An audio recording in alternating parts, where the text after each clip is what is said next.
la pasa la familia de Ensenada?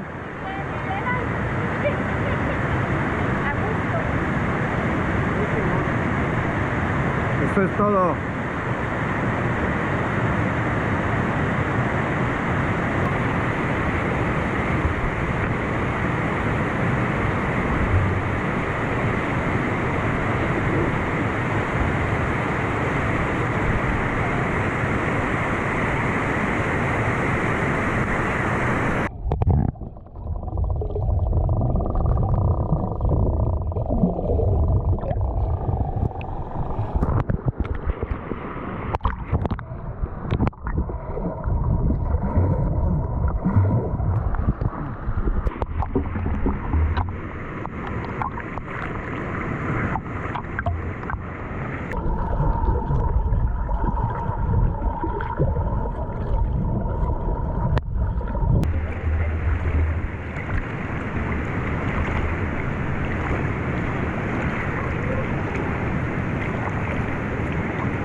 ¿Cómo se la están pasando en la Huasteca? Muy bien, muy a gusto.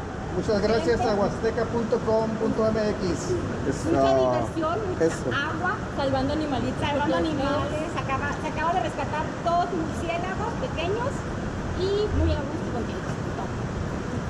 ¡Ánimo! ¿Quién más? ¡Participen!